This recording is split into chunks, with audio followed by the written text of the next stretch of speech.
¿Qué pasa, criaturillas de la noche? En esta ocasión vamos a retomar la sección de Ghosamir, el mensajero de la ciudadela vampiro. Me ha dado el soplo de que ha vuelto a salir material muy potente. Por un lado tenemos un libro y por el otro lado tenemos dos fanzines, así que vamos a ver qué nos ha recomendado Ghosamir. Por un lado tenemos La sinagoga de Abadón, de José Manuel Santa Bárbara Pérez, que muy amablemente me hizo llegar este ejemplar para que me lo lea y lo reseñe, pero claro, no he tenido el tiempo suficiente para reseñarlo y quería sacarlo cuanto antes para que lo conozcáis. Sin duda me lo leeré porque tiene muy buena pinta, habla de la Edad Media, de alguna oscura secta, rollo satanista. Como veis, aquí está el símbolo del azufre, o también conocido por algunos satanistas como la cruz de Leviatán, que es una mezcla entre la cruz de Lorena en la parte superior y abajo el infinito, o una especie de infinito. También tenemos el personaje de Abadón, que sería algo así como una especie de ángel de la muerte. Y como no me ha dado tiempo a leerlo, os voy a leer la sinopsis para que sepáis más o menos de qué trata este libro, que tiene, como digo, muy buena pinta. Guerra, hambre, herejías por doquier. Estamos en el siglo XIV y la cristiandad se desmorona. La civilización parece hundirse y todos cuestionan los pilares que se habían sustentado en medio de una gran mortandad, provocada por la peste negra, cuyo origen es desconocido y que muchos atribuyen a un castigo divino. Algunos se refugian en la fe, otros han optado por aferrarse a los placeres terrenales, perdida toda esperanza. Los hay también que han buscado caminos alternativos, movidos por el tenue recuerdo de un pasado pagano, ya olvidado, o por el odio al orden social cristiano, culpando a los nobles, los reyes y a la misma iglesia de sus sufrimientos. En medio de este mundo en ruinas, un monje combate incansablemente al maligno. Onofre era hijo de un matrimonio burgués de Medina del Campo, pero desde muy joven sintió la llamada de Dios. Vivía apacible en su monasterio, en San Pedro de Arlanza, hasta que una noche de tormenta llegó a su abadía un endemoniado, y su vida cambió para siempre. Tras años luchando contra demonios, practicando exorcismos, limpiando lugares malditos, y persiguiendo brujas, herejes, sectas satánicas y otros servidores del maligno, con el celo de un fanático católico, Onofre descubre que existe un poder en las sombras que lo domina todo, y que el mundo no es como él se lo había imaginado. Descubre que hay una amenaza inminente, que se cierne sobre todo el género humano, y que está por encima de las disputas religiosas y políticas. Todo parece indicar que un siniestro grupo conocido como la sinagoga de Abadón es la clave de las calamidades que están sucediendo, y solo él, con la ayuda de la gente adecuada, puede detenerlos. Para hacer frente a esta terrible secta, Onofre iniciará un viaje espiritual que lo transformará. A mí me parece alucinante el argumento, la verdad es que está hablando de una especie de entidades como personificados en esta especie de secta, que están por encima de todo y que mueven los hilos de todo, algo que ocurre con muchísima frecuencia en el mundo en el que vivimos. Siempre hay alguien arriba, en lo alto de la pirámide, que mueve los hilos y controla todo: política, religión, sanidad, educación, etc. Sin duda, un argumento muy interesante. Como dato curioso, yo cuando jugaba hace años a los juegos de rol, concretamente al Aquelarre, tenía un personaje que se llamaba Onofre, como el protagonista de la sinagoga de Abadón. En la caja de descripción voy a dejar la información necesaria para conseguir este libro y los dos fanzines que vendrán a continuación. El siguiente lanzamiento es el número 3 del fanzine El Tren de la Bruja, editado por Manuel Lendínez Gallego y Justo Fuentes, pero esto lo veremos a continuación en la mesa. Y por último tenemos el número 6 de Videoarqueología, el fanzine de la gente de Exhumez. Esto también lo vamos a ver en la mesa porque va a ser un vídeo bastante largo, se va a alargar sobre todo por el Videoarqueología, que voy a hacer una especie de programa dentro de estas recomendaciones de Ghosamir, pero dedicado al Videoarqueología especialmente, donde vamos a desmenuzar todas estas cintas que aparecen en este número. No todas, porque primero no las tengo todas, y segundo que si saco todas las cintas que hay, el programa puede durar 2 horas y tampoco es plan, pero voy a sacar unas cuantas cintas, así que avisados estáis porque va a ser un programa un poquito largo. Como ya sabéis, los Videoarqueología siempre vienen en sobres de este tipo. Ahí tenéis los correos electrónicos, pero no obstante os los dejaré abajo también. Y es que esta vez le he pedido directamente el fanzine a Sito, porque he aprovechado para pillarle algunas de las ediciones que saca con Miskatonic Videos, como por ejemplo Los vicios morbosos de una institutriz, Sucubus, La verdad según Satanás y por último La maldición del templo azteca, que esta la tengo grabada de la tele porque la dieron en Noche de Lobos, creo recordar. Por aquí tenemos el número 3 del fanzine, más bien revista diría yo, El tren de la bruja, editado por Manuel Lendínez Gallego y Justo Fuentes, y les ha quedado un tochazo de casi 170 páginas. La verdad es que la maquetación está muy bien, con un papel así brillante muy guapo, y les ha quedado una revista súper chula. En este número no he colaborado yo, Manuel sí que me pidió que colaborara, pero como yo ando tan liado con 1000 cosas, con lo del canal, intentando sacar el canal adelante, colaborando en un sitio, en otro, en canales de colegas y haciendo otras cosas aparte, pues estaba bastante mal de tiempo y al final no he colaborado en este número, pero en el siguiente probablemente sí que colabore. Os voy a enseñar un poco por encima todo lo que tiene este número 3 del tren de la bruja. Empezamos, te viene con un marcapáginas muy chulo de este número dedicado a las Final Girls, pero bueno, también hay algún Final Boy por ahí. Esta es la lista de los colaboradores y entre ellos vemos a gente como Ángel Gómez Rivero, como David García Sariñena, como el propio Sergio Molina, como Santi Serrano, etc. Especial Ashley Lawrence, el ángel que escapó del infierno. Muy interesante, de la saga de Hellraiser. Por aquí un artículo que me ha gustado mucho, no en vano, está escrito por Ángel Gómez Rivero, que el tío es una puñetera enciclopedia, dedicado a las chicas de la Hammer. Lo ha titulado Bellas y bestias son reinas del grito de la Hammer.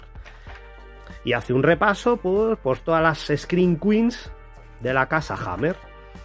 El artículo es bastante extenso, porque Ángel ya sabemos que se extiende muchísimo.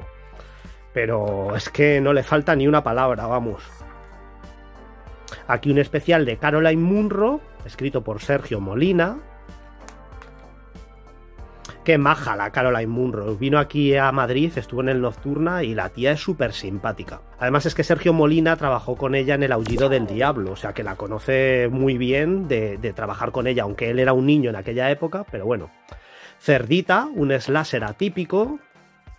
Cinefan Festival, aquí también hay varias partes de festivales de cine, entrevista a Sarah Douglas, que mola bastante porque esta actriz siempre ha sido una actriz un poco secundaria, pero muchísima gente la recordará por su papel en V, Los visitantes. Aquí tenemos una entrevista a Goice Blanco y Alberto Bang, los nuevos supervivientes. Nos van a hablar un poco también de la película Venecia Frenia, que a mí personalmente sí que me gustó. La han puesto muy a parir, pero a mí me gustó. Es que esa ambientación ahí en Venecia, yo que he estado en Venecia, pues no sé, me dio ese rollete de como cuando estuve. No sé, lo vi como muy de sociedades secretas, muchos callejones de estos sombríos. Venecia mola muchísimo. Si no habéis estado, os recomiendo que vayáis. Las dos luchas de Clarice Starling.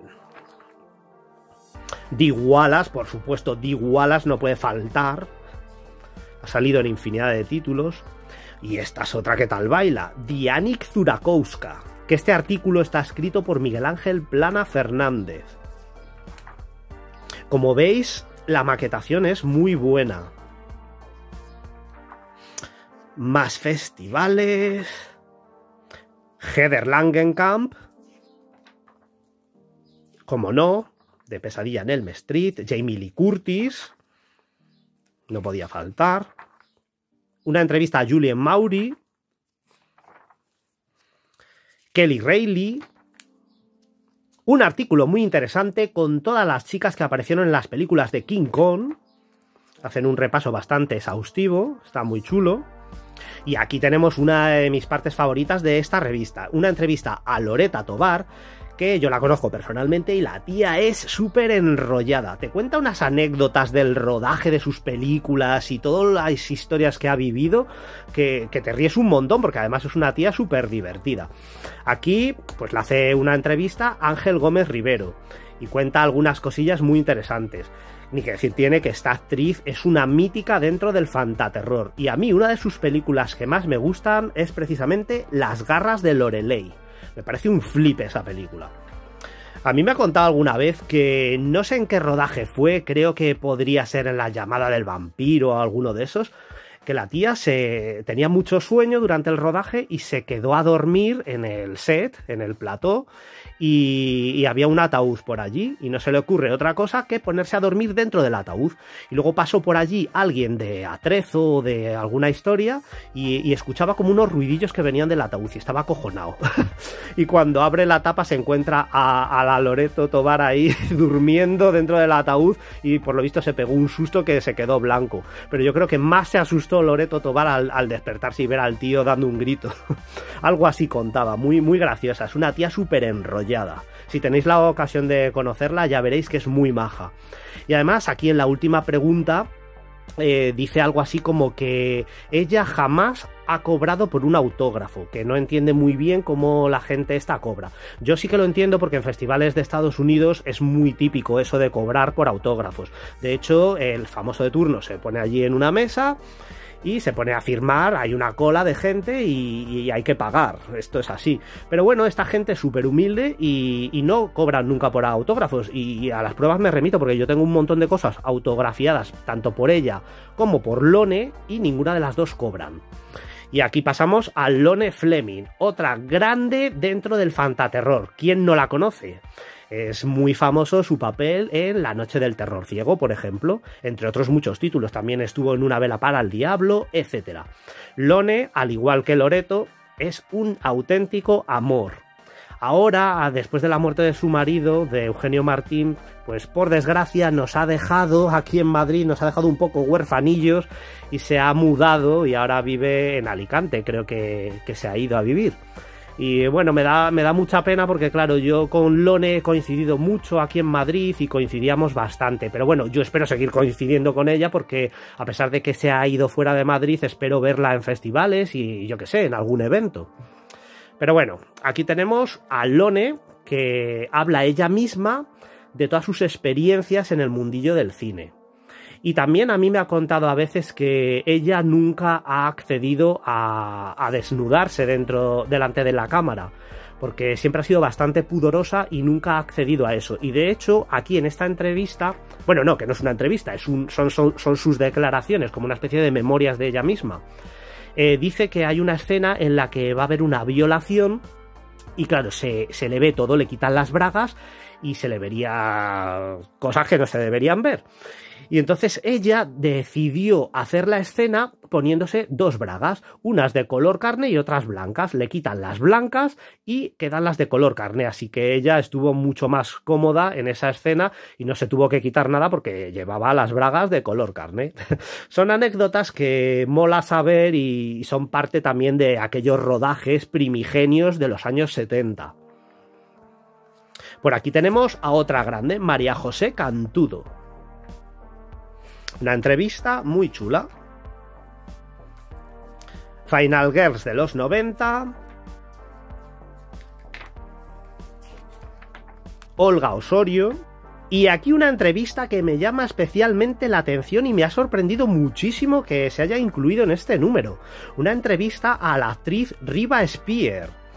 Y claro, es una actriz bastante desconocida y sobre todo una de las películas que tratan aquí, que es la de Ghost Keeper, es más desconocida aún. Y esta película nos habla un poco del mito del Wendigo. Y por aquí tengo el VHS, la edición inglesa, Ghost Keeper, una película que no conoce ni el tato, por eso me ha sorprendido mucho que apareciera aquí y me ha alegrado bastante, claro.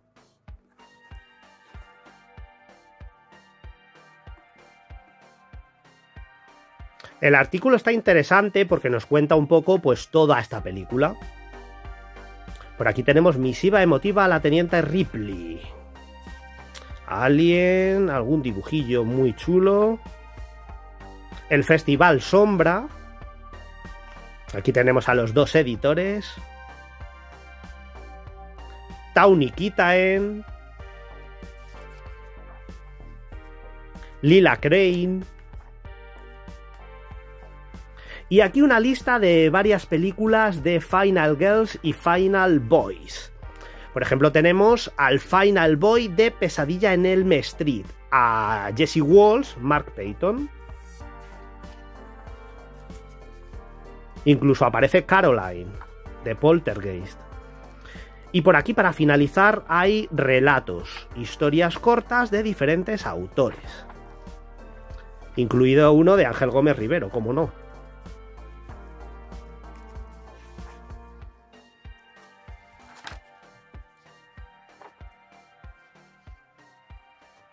Y aquí finaliza el fanzine. Creo que es bastante interesante, como digo, es un buen tocho y les ha quedado bastante bien, así que a seguir así. Y por aquí tenemos el nuevo Videoarqueología, y ya con este van 6 números, este es el número 6.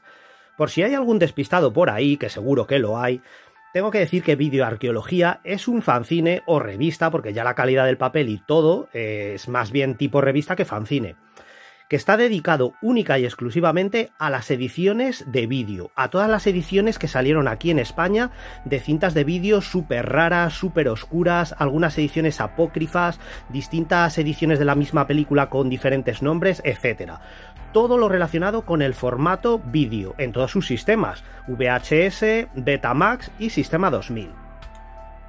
En las primeras páginas tenemos la editorial y el índice con todas las películas reseñadas. Y la verdad es que siempre mola que el nombre de uno aparezca por ahí en los agradecimientos. Este fanzine lo llevan José Antonio Diego Bogajo, Javier Castellanos y Jesús Lopera, más conocido como Sito de Miskatonic Videos. Esta es la gente de Exhumez, que llevan mogollón de tiempo y seguro que todos vosotros ya los conocéis porque en Facebook están muy activos con cantidad de grupos que tienen por allí. Y vamos a pasar al contenido del fanzine. Aquí vamos a ver carátulas de las ediciones españolas de vídeo y también una pequeña sinopsis hecha por diferentes colaboradores. Hay unos cuantos colaboradores de Exhumez que participan también en Videoarqueología. Y como siempre me gusta hacer a mí, voy a sacar algunas de mis cintas para acompañar a estas ilustraciones que vais a ver aquí de las carátulas. Pero claro, no voy a sacar todas las que aparecen en el fanzine, aunque tengo muchísimas más, pero solo voy a sacar unas pocas, unas cuantas diría yo, porque claro, si saco todas el vídeo se hace eterno. Vamos a empezar con esta joyita de José Ramón Larraz llamada Al filo del hacha. Por aquí tengo mi edición, que esta en concreto la compré en Videoistan. De Videoistan lo único que no me mola es las pegatinas que les solían poner aquí arriba, que no hay manera de despegarlas sin romper la carátula, así que es mejor dejarlas porque si no seguramente os cargaréis la carátula. Están súper pegadas.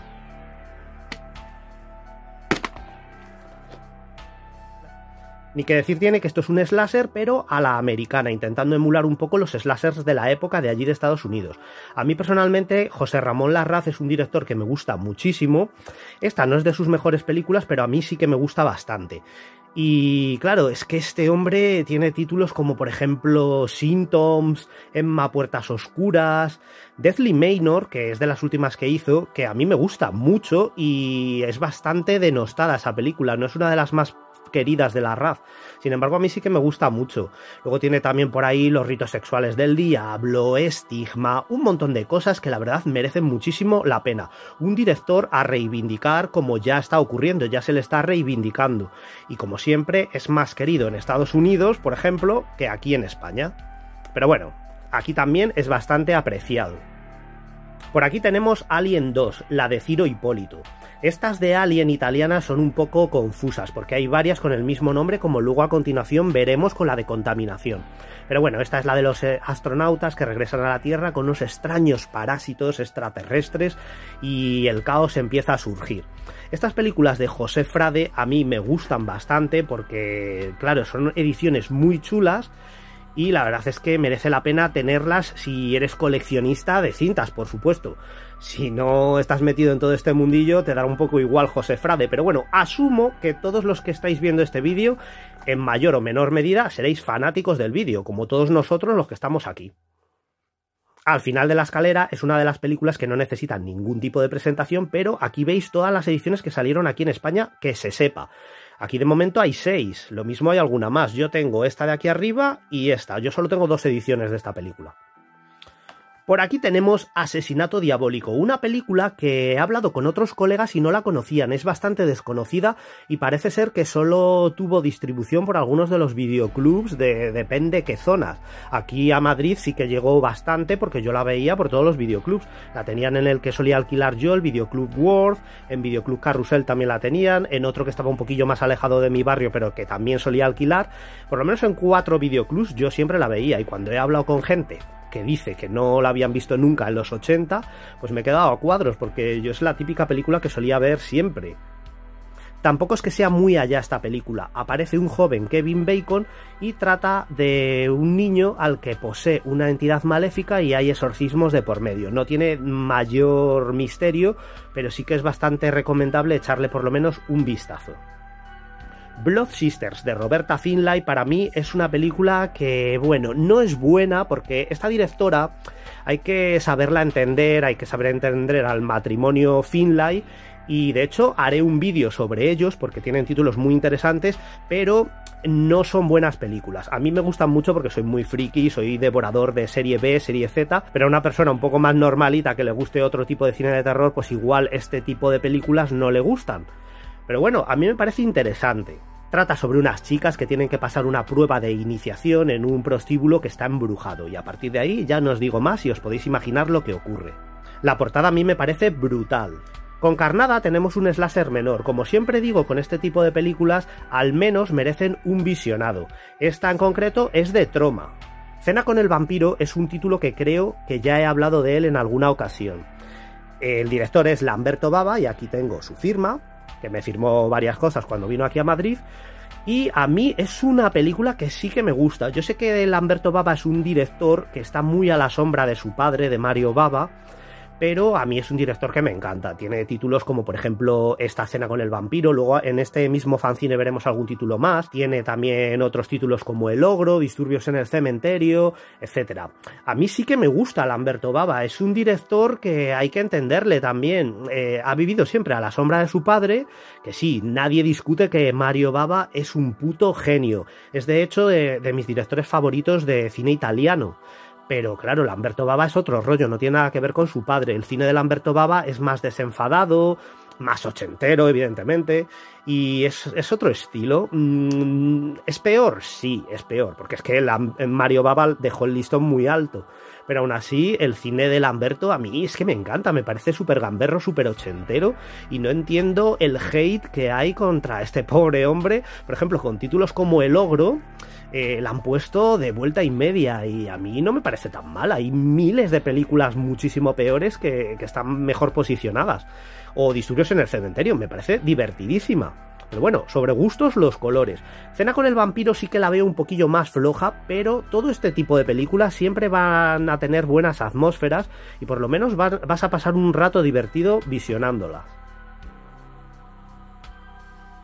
Con Ciudad Fantasma estamos ante un western terrorífico de la productora Empire, que es la predecesora de la Full Moon.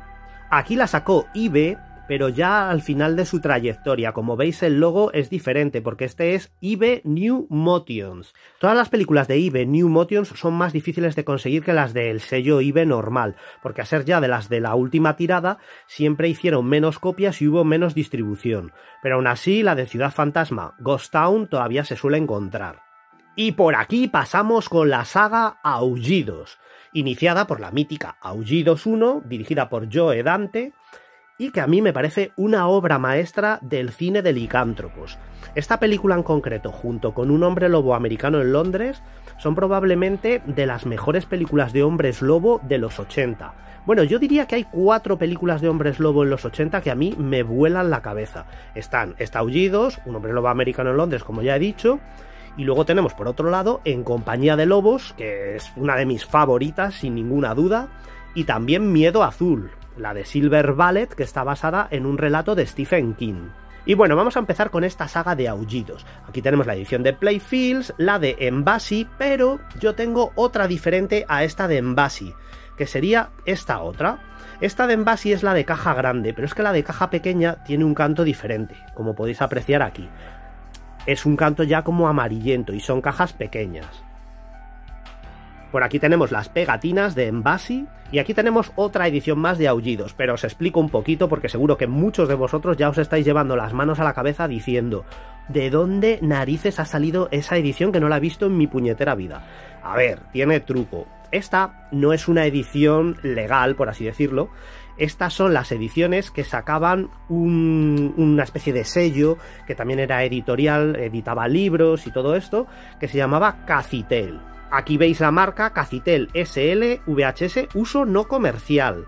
Y es que estas carátulas servían para que tú las utilizaras para tus cintas grabadas. Y yo soy muy defensor de Cacitel porque tuve muchas en la época con carátulas de Cacitel. Y a mí me gustan bastante, la verdad es que están muy bien. Te vienen por detrás las fichas técnicas y artísticas.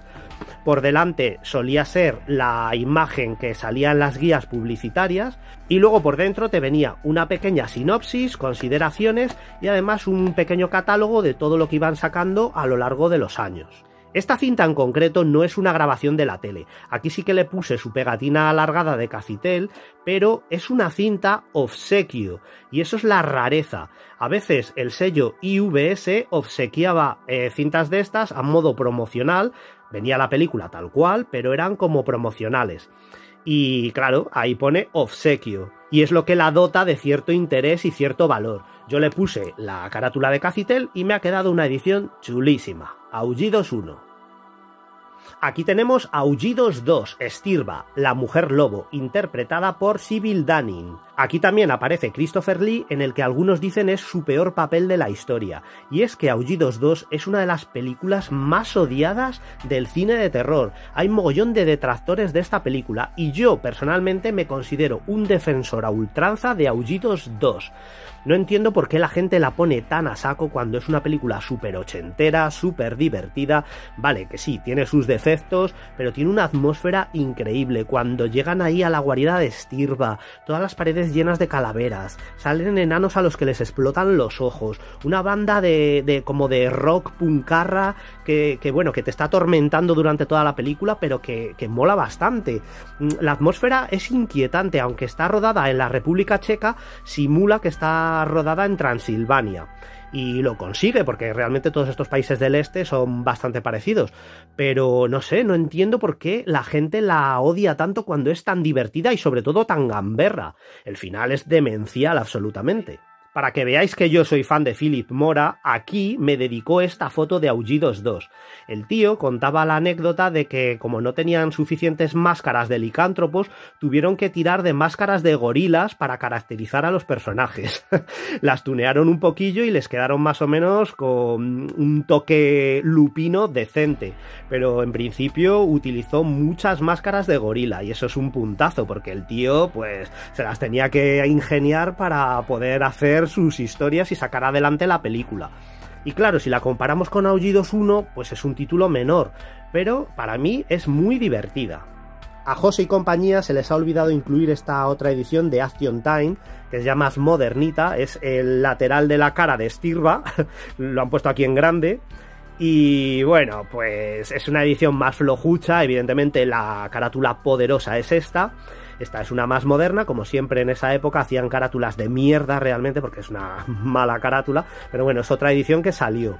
Aunque para eso, al final del fanzine veremos que hay un pequeño apartado donde se incluyen carátulas que o bien se habían olvidado en números anteriores o que se les habían pasado o que ni siquiera sabían que existía. Porque esto del vídeo es todo un mundo y cada vez estamos descubriendo más y más carátulas. Para eso estamos. Por aquí tenemos Aullidos 3, también de Philip Mora y con una carátula espectacular. Sin embargo, la película para mí es un poquillo más floja, bastante más floja que Aullidos 1 y que Aullidos 2. En esta ocasión estamos ante Aullidos 3, Los Marsupiales, y como su propio título indica, está ambientada creo que en Australia o en algún sitio así, donde los hombres lobo pues dan a luz como si fueran canguros o una cosa similar. Los licántropos son súper extraños y bueno, la historia es un poco rara. Digamos que son unos hombres lobo buenos y bueno, la película se deja ver, pero para mí es de las más flojillas de la saga. Por ahí tenemos unas imágenes chulas en la contraportada, pero esas corresponden a una secuencia en la que están rodando una película dentro de esta película, o sea, están haciendo metacine, cine dentro del cine. Y por aquí tenemos la que es también la portada de este número, Aullidos 4, Pueblo Maldito. Y esto es ni más ni menos que una especie de remake de la primera parte. A mí esta no te creas que me gusta mucho, ¿eh? Para mí es de hecho la más floja de la saga. Bueno, quitando la 7, que la 7 es lo peor, aunque no la sacaron aquí en vídeo, pero esta sería la de las más flojillas. Aullidos 5, el regreso, a mí personalmente me mola muchísimo.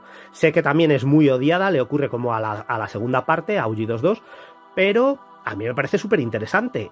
Un castillo, un grupo de personas y entre ellos un hombre lobo. Los asesinatos empiezan a sucederse y tienes que averiguar quién es el licántropo. Es una especie de 10 negritos pero con licántropos. Además que las localizaciones molan mogollón. Estoy a ver si descubro dónde está ubicado ese castillo, porque todavía no lo he descubierto. En IMDb no pone los datos exactos. Sé que debe andar por Hungría o por ahí, pero vete tú a saber qué castillo es. Por supuesto, si alguien lo sabe, que me lo deje en los comentarios, porque me interesa mucho. Aquí tenemos Escalofrío, de Freaks, que no es ni más ni menos que Aullidos 6. Esto ya es otro rollo diferente. A mí me gusta porque realmente es como una especie de circo de freaks, en la que no solo aparecen hombres lobo, aparecen pues varios personajes de los típicos circos de fenómenos de aquellos años, y a mí me parece una película interesante. Seguimos nuevamente con José Frade y aquí tenemos la otra que os decía, Contaminación, Alien invade la Tierra. Esta además la tengo firmada por Luigi Cozzi.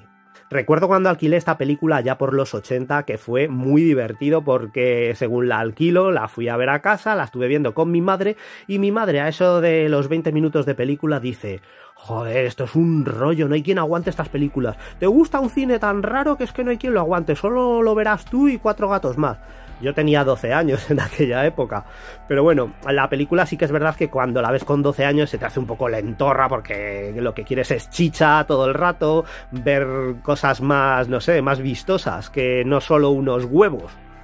Pero bueno, a día de hoy la aprecio bastante más y es una de las cintas que más cariño tengo dentro de mi colección. Por supuesto, todo este tipo de películas salieron a rebufo de Alien, el octavo pasajero. Estos italianos eran los maestros de la exploit.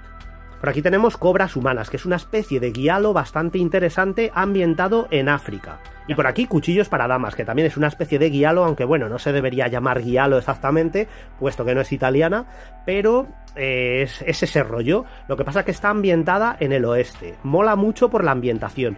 Es un asesino, a lo Jack el Destripador, pero que actúa en el lejano oeste. Y hay varias ediciones, aquí están las dos de Cuchillo para Damas, a mí me faltaría esta, pero se les ha olvidado Sentencia Silenciosa, que bueno, ya se la pasaré yo y seguramente en el próximo número aparecerá.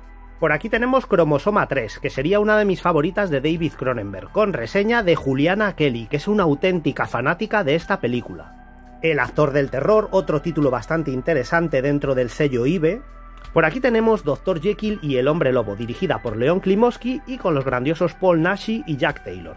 Y aquí me voy a parar un momentito a daros un poco la chapa respecto a este tema, porque como veis saco esta edición en concreto, la de cine de terror. Bueno, saco esta porque realmente no tengo esta, para que no os vamos a engañar, pero no, fuera de bromas, quería pararme aquí un poquito y seguro que muchos de vosotros me vais a entender, sobre todo los que llevéis mucho tiempo coleccionando cintas y en todo esto del VHS y los intercambios, la época de los 90, los catálogos, etcétera. Porque ahora está muy de moda por parte de nuevos coleccionistas, recién llegados, gente que viene pisando muy fuerte, que se quieren comer el mundo, que no han vivido estos años, pero que sin embargo se permiten el lujo de poner a parir colecciones como esta, porque claro, ellos buscan ediciones primigenias de videoclub, cajas grandes, cajas gordas, todo lo que suponga aquellos años 80. Y realmente no tienen ni idea lo que para nosotros, los coleccionistas que llevamos ya bastante tiempo, supuso esta época de los 90. En los 90, que vinieran colecciones como cine de terror, para nosotros fue toda una revelación. ¿Por qué? Porque este tipo de películas no se encontraban en aquellos años. Ahora sí que es más fácil con la época de internet acceder a, pues yo que sé, coleccionistas, o sea, vendedores que tengan en sus catálogos, aunque sean a precios bastante elevados, ciertas películas. Pero en aquella época, al no haber ni internet, no las podías ver, tenías que tirar de intercambios, de catálogos, sellos, etcétera. Y era bastante complicado. Y yo recuerdo perfectamente cuando a finales de los 90 salió esta colección, que estaba formada por títulos mayormente del fantaterror, súper alucinantes. Tenemos el ejemplo de este Dr. Jekyll y el Hombre Lobo. A ver en aquellos años quién conseguía estas películas, porque claro, esta edición ni la olíamos. No se huele ahora, cuanto más en los años 90. Y me da mucha rabia esta gente que colecciones como esta las ponen por los suelos solo porque no son primeras ediciones de Videoclub. Pero perdonad que os diga, estas ediciones a nosotros nos salvaron la vida en aquellos años. Y como tal yo les voy a hacer una reseña porque tengo la colección completa y me parecen títulos muy interesantes. Que Divisa rescatara del olvido todas estas películas del fantaterror allá por los años 90 tiene muchísimo mérito. Y esta colección no merece que unos cuantos recién llegados la pongan a parir. El Día de los Muertos es otra de las cintas legendarias de la época gloriosa del videoclub, los años 80. Esta en concreto yo la recuerdo muchísimo en mi videoclub, el World Video. La tenían ahí y me llamaba mucho la atención. Fijaos que no es una carátula así demasiado bonita, no está muy bien diseñada, no tiene un dibujo atractivo. Ver a este zombie, la chica aterrorizada, las manos saliendo de las paredes, y además que yo ya había visto en la televisión el tráiler. Pues era un título que a mí me llamaba muchísimo la atención y claro, cuando la alquilé, flipé, me gustó muchísimo. Todo el cine zombie de la época y esta en concreto que es por excelencia la película zombie de los años 80, es una de las más recordadas y yo creo que de las mejores. Pues un título imprescindible.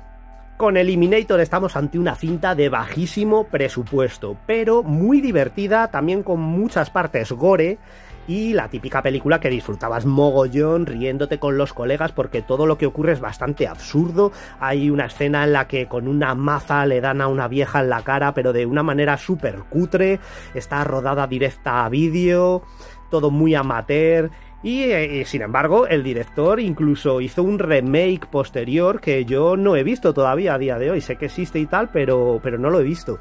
Y de esta película sí que quería hablar porque me parece bastante interesante y sobre todo dentro de este circuito underground de cine gore independiente, me parece un título interesante. Aquí en España salieron estas dos ediciones, que se sepa. Yo creo que no hay ninguna más.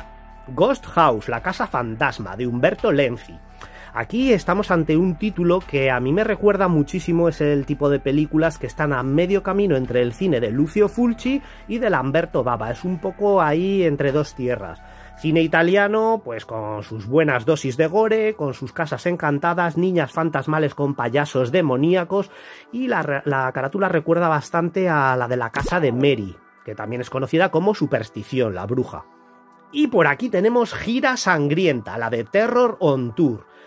Esta película la voy a reservar para hablar más adelante en un especial que quiero hacer sobre cine de terror y heavy metal, porque este título estaría englobado dentro de esa sección que quiero hacer de cine de terror y heavy metal. Bueno, no es una sección, será un programa, solo un único programa, donde hablaré de todos estos títulos, de, por ejemplo, Gira Sangrienta, Muerte a 33 revoluciones por minuto, Hard Rock Zombies, Huellas de sangre, todas esas que tengan relación con el heavy metal y con el cine de terror, por supuesto. Hace poco pillé una edición francesa de este título que llevaba siguiéndole la pista desde hacía bastante tiempo. Y si os digo la verdad, no es algo que suelo hacer yo con frecuencia, pero me la compré única y exclusivamente por la carátula. Porque el sistema que tenían en Francia era el sistema SECAM. Y yo en mi vídeo, en mi aparato de reproducción, no puedo ver sistema SECAM. Tengo esto preparado para ver pues sistema PAL, que era el de aquí de Europa, y sistema NTSC, el de Estados Unidos. Pero SECAM no puedo verlo, así que la cinta no la puedo ver realmente. Y bueno, la tengo aquí, la tengo también digitalizada, o sea que ya la he visto, sé de qué va y tal. Pero como digo, la compré por la portada y me vais a entender en cuanto os enseñe la cinta. Demon Rock, ¿qué? ¿Flipa o no flipa? ¿Merece la pena comprarla por la portada? Pues yo creo que en este caso sí, porque además es una portada súper macarra. Aquí tenemos a este personaje que me recuerda muchísimo a John Milton en la película de Al filo del infierno, la de Rock and Roll Nightmare. Pero encima ahí caracterizado con esa cara de muerto, putrefacta, ese hacha ensangrentada, la chica. No sé, yo vi la carátula esta y es que me flipó. Enseguida en cuanto la vi dije, joder, tengo que conseguir esta edición. Y curiosamente la conseguí en todo colección de un vendedor de aquí de España. O sea, que fue algo como una especie de milagro. Me dio por mirar en todo colección y justo estaba. No me salió barata del todo, pero bueno, mereció la pena. De esta película, Frío en la noche, no tengas miedo a la oscuridad, ya hablé en un vídeo que os voy a dejar el enlace por ahí arriba. No la profundicé demasiado, pero sí que la mencioné, con todas sus ediciones, saqué alguna edición también del extranjero, una alemana, una custom que me hice yo, y es una película que, qué decir tiene, que a mí me flipa, me fascina. La casa de la abuela, otro título editado por IBE New Motions, que como os digo es difícil de conseguir. Esta ya va escaseando más y si la veis a buen precio no la dejéis escapar, sobre todo los coleccionistas de cintas, por supuesto. La primera vez que vi yo esta película fue, si mal no recuerdo, en Noche de Lobos. Y bueno, no es que sea una película de la hostia, pero está bastante entretenida. Es de dos chavalitos que son hermanos, estos dos de aquí, que a la muerte de sus padres les toca irse a casa de sus abuelos.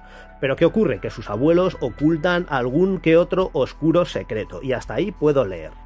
Y en esta misma página tenemos Horror, de Alberto de Martino. Yo, en cuanto vi esto, flipé en colores. Una edición española de New Video de horror. Hiper mega difícil de conseguir, más quisiera yo tenerla, pero vamos, esto es una rareza en toda regla. Aquí tenemos La Cruz del Diablo, la edición de Deva Films Video. Esta película está dirigida en 1978 por el británico John Gillen, pero además Paul Naschy también estuvo involucrado en este título. Y la película mola bastante porque está basada en relatos de Poe. Así que si os mola Poe, sí que vais a encontrar aquí en este título algo que os pueda llamar la atención, y aunque no es fiel 100% a sus relatos, pero sí que es bastante interesante, y sobre todo es un título muy raro dentro del fantaterror. No es el típico título que se suele mencionar con demasiada frecuencia. Yo la incluyo dentro del fantaterror porque, claro, a pesar de estar dirigida por John Gillen, que es inglés y tal, todo el elenco y todo lo demás es español, genuinamente español. Aquí sale Emma Cohen, Carmen Sevilla, incluso Mónica Randall, Tony Isbert, un montón de gente pues muy conocida dentro de nuestro cine más patrio, por así decirlo. Y además, esta película por muchos fue considerada como una especie de quinta parte de la tetralogía de los muertos sin ojos de Osorio. ¿Por qué? Porque aparece también un esqueletillo muy parecido al de los templarios. No tiene nada que ver, pero en algunos circuitos, pues eso, la catalogaron como una especie de quinta parte de la tetralogía. Que ya os digo yo que no. Aquí tenemos la película británica La escalera de la locura, Dark Places, dirigida por Don Sharp. De este título tengo una anécdota muy graciosa. Aquí veis que hay varias ediciones, en concreto 5, no sé si habrá alguna más, puede ser. Yo tengo esta de aquí arriba, la de Dark Places, y esta de aquí abajo, y con esta precisamente viene la anécdota, que os la voy a enseñar ahora. Esta cinta me trajo de cabeza en los años 90, estaba con mis colegas David y Gema en un Cash Converters, y resulta que estamos ahí oteando. Fue un poquito antes de que la chica del Cash Converters, la empleada de allí, nos guardara todos los títulos de terror. Porque creo que en algún vídeo os he comentado que esta muchacha nos reservaba directamente todos los títulos que salían de terror. Y claro, en esa época todos los videoclubs vendían muchísimo material a los Cash Converters. Los Cash Converters cogieron mogollón de títulos de mogollón de videoclubs que cerraban en aquella época. Estamos hablando de un poco más allá de mediados de los 90 o por ahí. Y resulta que en esa época todavía no conocíamos a la chica esta en profundidad y claro, era pues el que lo ve se lo lleva. Y estábamos allí en la estantería gigantesca que tenían de cintas de VHS porque tenían un mueble brutalísimo, había muchísimo material. Y de repente veo a un tío que tenía esta cinta en la mano. Y claro, yo en esa época no conocía la película todavía, no sabía qué película era, pero yo veía esta portada, digo, La escalera de la locura, joder, si sale Christopher Lee ahí en plan Drácula, porque claro, evidentemente esta foto es más tipo Drácula que lo que es la película en sí, pero bueno, eso solía ser muy habitual, que usaran la imagen que era más potente de cada actor o actriz en aquellos años. Por ejemplo, Drácula, Christopher Lee, que era conocido como Drácula, era su papel más importante y el que le encasilló más, pues claro, le ponían ahí como si fuera una imagen de Drácula para vender más, era un reclamo. Aquí lo mismo, es también una escena pues de Drácula. El caso es que el tipo este tenía la cinta así en la mano, estaba ahí mirándola, estaba leyendo la sinopsis y estaba yo ahí con la mirada echada encima de él. El tío estaría flipando porque diría, ¿y este chaval qué está mirando? ¿Qué narices observa? Y nada, yo estaba ahí esperando a que la dejara, porque era el típico tío que yo le veía súper indeciso. Yo estaba pensando, ya verás, está leyendo la sinopsis, no le convencerá y la dejará otra vez en la estantería y esta es la mía, ahí haré yo, la cogeré y me la llevaré. Pero nada, el tío no la soltaba y de repente se va con ella, se va a otra sección a mirar otras cosas y el tío se iba con la película. Y yo le seguía así como disimuladamente, digo, ostras, tío, que se va a pirar, va a ir a la caja, va a pagar y se va a llevar este titulazo. Que no puede ser eso, que me la tengo que llevar yo. El caso es que ya, pues, ocurrió lo que me temía, el tío ya se acercaba a la caja, pero yo que soy así, le paré incluso y le dije, oye, perdona, ¿te vas a llevar esta cinta? Y claro, el tío yo creo que confirmó más aún que se la quería llevar en cuanto yo le pregunté si se la iba a llevar o no. Ahí como que le quedó claro que sí se la iba a llevar. Y efectivamente, se la llevó. Y me quedé con un palmo de narices allí, pues nada, el tío compró la película, se fue y yo me quedé sin la cinta. Y desde entonces es un título que se me ha ido escurriendo a lo largo de los años. No es difícil de conseguir, pero por unas o por otras no lo conseguía nunca y al final ya en la época de internet pues ya cayó y ya por fin la tengo. No es que sea una gran joya ni nada por el estilo, a mí sí que me gusta, es una película que es interesante, terror psicológico, guapa, pero no es un título de estos que sean la hostia, ni sobre todo un título mayor dentro del cine británico, pero hay que tenerla, y bueno, hasta ahí llegó esta anécdota. Continuamos con La furia del hombre lobo, de José María Zabalza. Este es uno de los títulos menores y que más flojitos y menos me gustan del personaje de Valdemar Daniski, interpretado por Paul Naschy. Pero quería sacar esta edición de Topacio Films porque es la primera que yo tuve. También tengo esta otra de Eurofilms, pero esta me trae como muy buenos recuerdos y la verdad es que la portada, a pesar de lo cutre y robada que es, porque aquí hay varias escenas robadas del póster de Gritos en Oldfield y este personaje aparece en la película Thor el Conquistador, una película de espada y brujería, pero por todo el morro lo han colado aquí en la portada de La furia del hombre lobo, que nada tiene que ver con esto. Y esto es un tema muy interesante que daría para un programa hablando sobre carátulas engañosas, donde vemos imágenes que pertenecen directamente a otras películas. La iguana de la lengua de fuego. Esto es un pedazo de guialo y a mí en concreto me gusta mucho esta edición de Dumbi porque las cajas siempre solían ser amarillas. No sé, les tengo un cariño especial. Con La máscara del demonio volvemos nuevamente al tema que os contaba antes de Lamberto Bava. Este es otro de sus títulos y aquí veis nuevamente la firma. Le saqué pero bien al pobre hombre. Realmente La máscara del demonio no es un remake de la película de Mario Bava con el título homónimo, la de Barbara Steele. Evidentemente la película de Barbara Steele es una puta joya, es una obra maestra del cine gótico italiano y una de las películas más relevantes dentro del cine de terror en general, no solo del italiano ni del Euro-horror, en general. Es una película muy muy apreciada. Y claro, llega su hijo Lamberto Bava a finales de los 80 haciendo esta película y la gente pues no lo entendió del todo bien. El listón estaba demasiado alto con La máscara del demonio y esto realmente no es ni siquiera un remake, esto es otra historia, es una historia totalmente nueva, ambientada un poco en ese mundillo de La máscara del demonio, pero no tiene nada que ver. La ambientación me parece alucinante. Los chicos cuando van ahí esquiando, empiezan ahí en la nieve, descubren esas grutas, acaban en esa especie de pueblo o caverna poblado, por así decirlo, donde había una bruja. Y es que este título yo le tengo un cariño especial porque, como veis aquí, fue emitida en Radiotelevisión Española a finales de los 80 en una serie que se llamaba Sabbat e incluía varias películas, sobre todo españolas, italianas, había algún título alemán, otro título portugués, que hablaban mucho de este terror rural que ahora se denomina folk horror y todo esto. Había títulos muy guapos, estaba por ejemplo Esta máscara del demonio, aquí teníamos en España por ejemplo La luna negra o La leyenda del cura de Bargota. Todo estaba basado en relatos del folclore, muy relacionados con el mundo de la brujería especialmente. Tenemos títulos también como por ejemplo el francés María la loba. Había otro que era el de Ana Goldi, la última bruja, que este título creo que era alemán. La serie la han sacado en 2 DVDs y la verdad es que merece muchísimo la pena porque son títulos que, como os digo, son muy interesantes. Y esta Máscara del Demonio a mí me gusta mucho porque guardo muy buenos recuerdos de cuando en aquel verano emitieron la serie Sabbath, que a mí me encantaba, no me la perdía. La noche que Dios gritó es un título que es bastante desconocido. Aquí fue editado por Metromedia Video y trata algo así como una especie de secta que acosa a una familia dentro de una casa. Era una secta de fanáticos religiosos.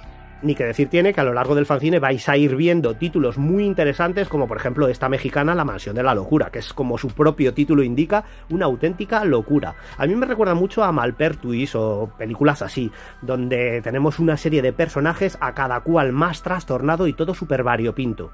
La noche de los muertos vivientes, un clásico en todas las ediciones de vídeo conocidas aquí en España. Evidentemente a mí la que más me llama la atención es esta de Videotechnics, que por cierto no tengo. Esta por ejemplo, la carátula mola mucho, pero realmente es un fotograma robado de la película de la Amicus, El baúl de los horrores. Por aquí tenemos un clásico imperecedero del cine de vampiros de León Klimovsky. De esto también haré vídeo con las películas de vampiros de este director porque me flipan. Esta es la saga de los Drácula y os voy a enseñar una guía que a mí me alucina. Por aquí la tenéis, la saga de los Drácula, de Drácula Saga. Además es de este tipo de guías que se despliegan y tienen un montón de ilustraciones a papel así satinado, muy currado. Este tipo de guías son las de Profilms y estaban en 3 idiomas, inglés, francés y español. Creo que con personajes como este ya merece la pena ver la película, y vale, sí, estoy haciendo un spoiler, pero un spoiler de una película de hace 50 años no se debería considerar a día de hoy un spoiler, vamos, digo yo. Como veis, una pasada, estas guías me flipan muchísimo. Otro de los títulos que pasaron sin pena ni gloria fue La persecución, también conocida como El terror de Seba. Y todo transcurre en una vieja mansión, hay un gato por ahí, tampoco voy a contar demasiado porque no quiero desvelar demasiados detalles, pero la película es muy interesante, a mí me gustó mucho. Aquí en este vídeo de arqueología meten esta edición, que es esta que tengo yo por aquí, pero les faltaría esta otra. Aquí en España salieron al menos 2 ediciones, esta es la de Vigersa. Por aquí el gato con una cara de sospechoso que no puede ni con ella. Lone Wolf, Lobo Solitario, otra que va a ir dentro del especial de terror y heavy metal. Y hablando de especiales, también quiero hacer otro dedicado al director Andy Milligan. A mí es un director que personalmente me apasiona, tiene titulazos muy potentes, es también muy desconocido aquí en España, a pesar de que en Estados Unidos goza de muchísima popularidad.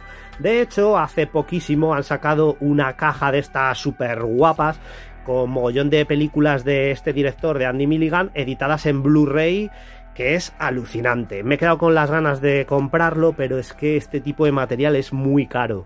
Y al venir tantos discos, pues el precio se va encareciendo cada vez más. Y no me acuerdo ahora exactamente cuánto era, pero las 3 cifras sí las tenía.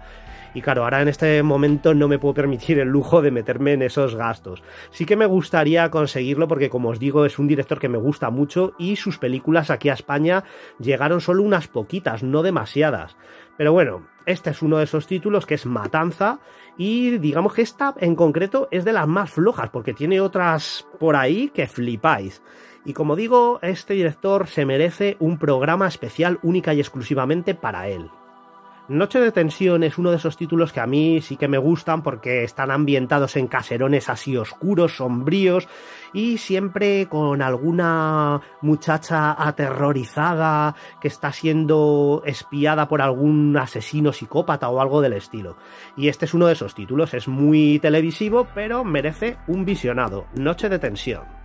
Pesadillas de guerra. Este es uno de los títulos de ese tipo de películas que pertenecen a un pequeño subgénero en sí, que es el de películas bélicas con personajes que han estado en alguna guerra y vuelven tocados de la cabeza, vamos, que vuelven hechos unos psicópatas por todos los horrores que han visto en esas guerras. Son películas tipo, pues esta Pesadillas de Guerra o, por ejemplo, Combat Shock, es una de las más conocidas de este estilo. Este tipo de personajes vuelven traumatizados y cuando vuelven a integrarse en la sociedad, pues ya no son los mismos, por lo que digo, por todos los horrores que han visto en esas terribles guerras. Ni más ni menos que 5 ediciones diferentes en vídeo que salieron aquí en España. Y yo solo tengo esta y esta otra, la de la colección de Guialo. De todas estas carátulas, mis favoritas son la de Playfields y la de Zeus Video, que como veis comparten la misma carátula. Pero digamos que de Zeus Video le tengo un cariño especial, no sé, es una casa que me gusta mucho, el logotipo, cómo diseñaba las carátulas, de estas que no traían ninguna imagen en la trasera, me gustaba mucho. Por aquí tenemos La Habitación Negra, un título súper raro de vampiros. Y como podéis observar en esta carátula, seguramente a muchos de vosotros os habrá venido a la cabeza esta otra, la carátula de Superstición. ¿Qué? ¿Veis la similitud, no? Carátula robada, y os digo más, está ilustrada por Perceval. No sé si recordaréis el vídeo que hice hace no mucho de la película The Demon Lover, Conjuración Satánica. La cinta de Conjuración Satánica también estaba ilustrada por Perceval, así que ahí lo lleváis. Si no habéis visto ese vídeo, os lo dejaré por ahí arriba para que le echéis un ojo porque es bastante interesante. Otra de las películas a las que tengo un cariño muy especial, se trata de The Prey. Le tengo cariño especial porque la compré en un videoclub que algún día os contaré la historia, no la voy a contar en este vídeo porque ya van demasiadas anécdotas y se va a hacer eterno. Además, es un título holandés muy interesante que, como veis, salió en 2 ediciones diferentes. Me gusta mucho esta película porque la trama gira en torno a una investigación de una chica que está tratando de investigar la muerte de su madre y es bastante oscura y perturbadora. Me mola mucho. Por aquí tenemos un clásico imperecedero que es esta Terror en Amityville. A mí me llamaba muchísimo la atención cuando la veía de pequeño en los videoclubs, sobre todo por lo que ponía aquí. ¡Por Dios, sacadme de aquí! Yo me imaginaba, digo, ¿qué habrá en esa puñetera casa para que digan eso? O sea, que tiene que ser terrorífica. Luego no es para tanto, pero bueno, yo soy muy fan de la saga de Amityville. También tengo que decir que soy muy fan especialmente de las 3 primeras, porque luego la saga empieza a caer en picado y deriva hasta cosas súper raras. En la actualidad todavía siguen sacando títulos súper raros de Amityville. El caso es que esta película la saco porque veo que aquí no la han incluido tampoco esta edición. Han incluido esta de la caja grande de Video Movies International, pero no han incluido esta otra, que es la de caja pequeña. Y como veis tiene un canto totalmente diferente.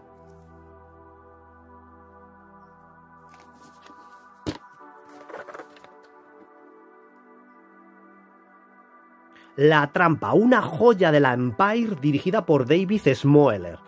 Tampoco necesita ningún tipo de presentación, es una película de sobra conocida y a mí me gusta también muchísimo.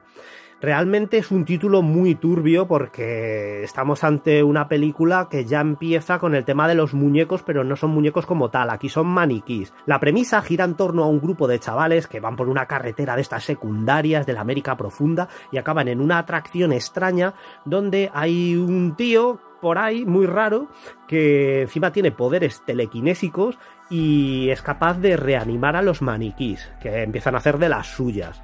Es una película muy recomendable. Vinieron de dentro de una puta joya. Y aquí tenemos Visiones, Bad Dreams, una película muy en la línea de Pesadilla en Elm Street 3, y de hecho también una de las actrices es Jennifer Rubin, que es la que interpretaba a la puncarra, a Tarin, en Pesadilla en Elm Street 3. Y aquí es muy parecida porque esta chica también está internada en un sitio y también está todo relacionado con el mundo de los sueños. Aquí en el vídeo Arqueología dicen que hay estas 2 ediciones. Aquí veis esta, que sería esta. Pero no las tengo yo todas conmigo, porque esta edición que tengo yo por aquí, ya vais a ver lo que tiene. Sacamos la cinta. Le damos la vuelta a la carátula. Y nos vamos a encontrar con esta otra de aquí. Sí, es carátula reversible. No sé si habrá alguna edición por ahí que solo salió con este lado o con este otro. Pero vamos, la que tengo yo es de carátula reversible. Y esto daría para futuros programas en el que os puedo hablar de carátulas reversibles, porque hay un montón. Yo por supuesto la he dejado por este lado, que mola mucho más el arte. Por aquí Zombie 3, firmada y dedicada por Claudio Fragasso y su mujer, Rosella Drudi. Una película de zombies italianos de esos que van con sacos, que a mí me parece muy interesante a pesar de que mucha gente piense que es un título menor. La Centinela, uno de mis títulos favoritos de todos los tiempos. Tampoco voy a hablar demasiado de ella porque de esta quiero hacer un vídeo exclusivo. Me gusta muchísimo esta película. Además, aquí tenemos a John Carradine, uno de mis actores fetiche. Y hablando de carátulas reversibles, por aquí tenemos Zombie. Por un lado la sacó IVS, como veis aquí, una cinta totalmente normal, muy chula, con caja roja, pero la edición que más mola es esta otra. No es carátula reversible como tal, pero por un lado aparece esta escena, la del famoso zombie con el machetazo en la cabeza, y por el otro lado esta otra, que es la carátula guapísima, que todo el mundo flipa cuando la ve, que encima está dibujada por Mac, una puta joya. ¿Qué decir de esta película? Dawn of the Dead de George A. Romero, pues que es mítica y que no necesita ningún tipo de presentación. Hay que tener además las dos ediciones porque la película realmente lo vale. Y por aquí llegamos al final del fanzine, con la sección Últimos Fichajes, donde aparecen las cintas que no habían aparecido en anteriores números. Lo que os decía al principio, que muchos de nosotros les vamos mandando escaneos o fotos de carátulas que o bien se les habían olvidado o no sabían que existían o lo que sea. Y estas dos en concreto de la Galería del Horror fueron cedidas por mí mismo, Rubén Risco Fidalgo. También colaboré en alguna más, así un poco más rarilla, como por ejemplo este Aquelarre Sangriento, que realmente yo no tengo esta edición. Yo lo único que tengo es la carátula, ya quisiera yo tener la edición con la cinta. Pero bueno, tengo la carátula, que ya es bastante rara y difícil de conseguir. Por supuesto, abajo en la caja de descripción os voy a dejar todos los detalles y toda la información necesaria para poder adquirir este número, Videoarqueología número 6. Y esto ha sido todo. La verdad es que me ha quedado un programa bastante largo, se me ha ido un poco de las manos, pero bueno, yo creo que merece la pena este tipo de información y este tipo de programas. Sin más, me voy a despedir, pero antes os digo lo que os comento siempre. Si queréis apoyar el canal, no hay nada mejor como dejadme un like, suscribiros por supuesto, dadle a la campanita para que os avise de futuros vídeos y comentad. Porque si comentáis el vídeo, pues como que se activa más y sobre todo se posiciona. Y a mí me interesa bastante que se posicionen los vídeos, puesto que estoy permanentemente luchando con el dichoso algoritmo de YouTube, que me tiene machacado de un tiempo a esta parte. Sin más, me despido y nos vemos en próximos vídeos. Si te ha gustado el vídeo, dale al like y suscríbete. Ayudas mucho al canal.